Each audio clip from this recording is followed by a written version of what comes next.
Hi friends, ഞാൻ മൻസൂർ ആലപ്പുഴ. ഇന്ന് നമ്മുടെ വീഡിയോയിലുള്ളത് പീച്ച് ഫ്രണ്ടഡിൻ്റെ 2 കുട്ടികളാണ്. ഇത് ഒരു കസ്റ്റമർ എന്നെ വളർത്തി ടെൻഡാക്കി കൊടുക്കാൻ ഏൽപ്പിച്ച ബേർഡാണ്.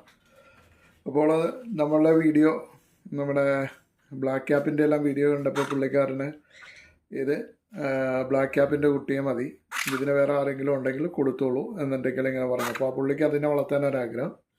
അപ്പോൾ ഈ ബേർഡിനെ ആർക്കെങ്കിലും വേണമെന്നുണ്ടെങ്കിൽ എന്നെ കോൺടാക്ട് ചെയ്യുക. എൻ്റെ നമ്പർ ഇതിൽ ഞാൻ ആഡ് ചെയ്തേക്കാം, വീഡിയോയിൽ ആഡ് ചെയ്തേക്കാം. നിങ്ങൾക്ക് വേണമെന്നുണ്ടെങ്കിൽ വിളിച്ചാൽ മതി. സെൽഫ് ഈറ്റിംഗ് സ്റ്റാർട്ട് ചെയ്തിട്ടില്ല, പക്ഷെ അപ്പം നല്ല ഇണക്കമുള്ള ബേർഡാണ്. ഉണ്ടോ, നമുക്ക് അടുത്ത് കൊണ്ടുവന്നു കഴിഞ്ഞാലും ഒന്നും ചെയ്യുക ഒന്നുമില്ല. പക്കായിട്ട് നമ്മൾ ടൈം ഉണ്ടാക്കിയ ബേർഡാണ്. അത് ചിറക ഒന്നും കട്ട് ചെയ്തിട്ടുമില്ല, ഒന്നുമില്ല. അപ്പോൾ ആർക്കെങ്കിലും ആവശ്യമുണ്ടെങ്കിൽ വിളിച്ചോളൂ. ഇത് വളരെ റെയറായിട്ടാണ് കിട്ടുന്ന ഒരു ബേർഡാണ്. കൊണ്ണൂറിൽ ഒരുപാട് കോമൺ ആയിട്ടുള്ളൊരു ബേർഡല്ല ഇത്.